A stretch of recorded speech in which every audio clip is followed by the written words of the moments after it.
السلام علیکم جی، میرا نام ڈاکٹر معروف ظہور ہے. میں پہلے پمز ہاسپٹل اسلام آباد میں ہوتی تھی. اب now I'm head of department at capital hospital CDA. میں پاکستان کی پہلی FCPS کارڈک سرجن ہوں. ہارٹ سرجری کی ٹریننگ میں نے armed forces institute of cardiology سے کی.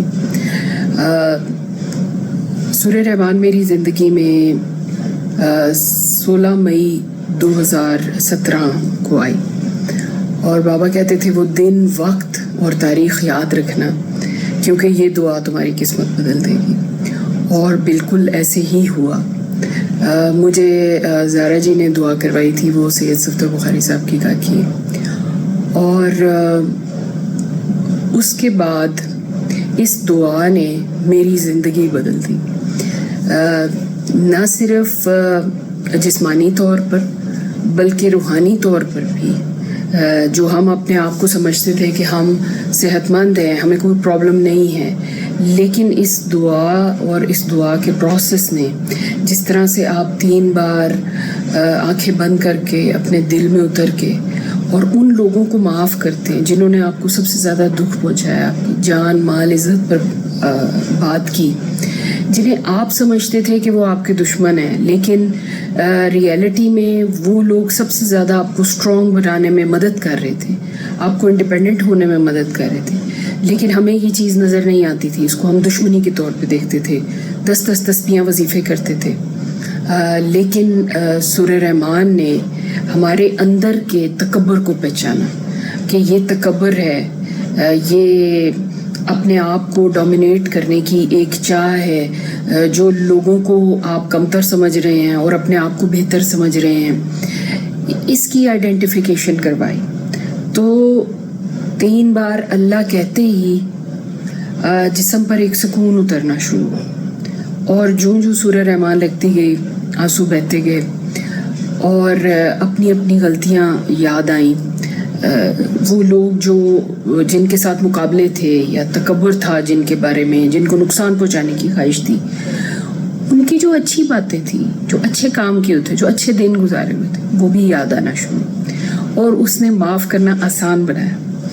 پھر آخری سفر رہ گیا تھا اپنے آپ کو معاف کرنا، کہ خود کو جو ہم سزا دے رہے تھے، دشمنی کی، جیلسی کی، کمپٹیشن کی، بیک سٹیپنگ کی، ان سزاؤں کو بھی ہم نے دینا بند کیا. معافی اور پھر محبت کا سفر شروع کیا، اور معاف کرنے میں ہی امیڈیٹلی آپ کے دل پہ ایک سکون اترنا شروع ہو جاتا ہے، اور اس کے بعد آپ کو پتے، پھول، جانور، ہر چیز بہت خوبصورت لگنا شروع ہو جاتی. تو سورہ رحمان نے نہ صرف میری جسمانی بیماری کو پہچانا، میری اسپریچول جو النس تھی جس سے میں اپنے آپ کو بیمار کری تھی، اس کو پہچانا، اور اسپریچولی جب مجھے ایک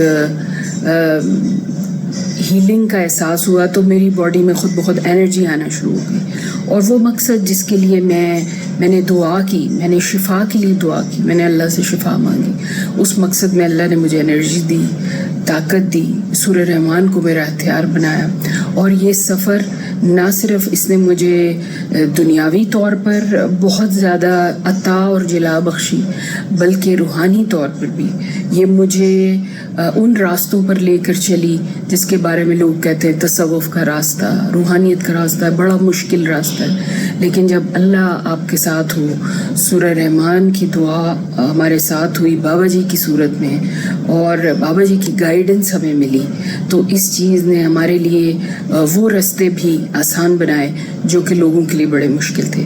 تو سورہ رحمان ایک دعا کا نام نہیں، اللہ اللہ اللہ ایک معافی کا نام نہیں، ایک ضابطہ حیات کا نام ہے. یہ ایک دن کی بات نہیں ہے، یہ ساری عمر کی کہانی ہے، اور یہ ساری عمر کے لیے آپ کو تبدیل کر دیتی ہے. سو آج سورہ رحمان میری زندگی کا حصہ ہے، میری ڈیلی ٹریٹمنٹ کا حصہ ہے، اور میں پیشنٹ کو یہ نہ بتا کر اس سے یہ قیمتی ترین انعام چھیننا نہیں چاہتی. اصل شفا اللہ ہے، اصل شفا محبت ہے. اور جب آپ کیئر سے ایک سٹیپ آگے جا کے مریض کو سورہ رحمان بھی بتاتے ہیں کہ دنیاوی دوا بھی کرو اور دعا بھی کرو, تو پیشنٹ کے ریزلٹس اس سے بہت زیادہ بہتر ہیں. ہمارے 25% ریزلٹس میں امپروومنٹ آئی, اور ہم نے پورے پمز میں سورہ رحمان کو لگایا, اور 3-4 ہاسپٹلس میں, بیریا انٹرنیشنل, پولی کلینک اور معروف انٹرنیشنل ہاسپٹل, یہاں پر بھی سورہ رحمان کی تلاوت سٹارٹ کروائی. تو اللہ تعالیٰ اس جرنی میں ہمیں ثابت قدم رکھے, بابا جی کے سنگ سنگ رکھے, اور یہ در اور یہ شملے اونچے رہیں جنہوں نے ہمیں یہ قیمتی ترین انعام سے نوازا. اس دعا کو انعام سمجھے, اس راستے کو انعام والا راستہ سمجھے. اپنا بہت خیال رکھیں. شکریہ.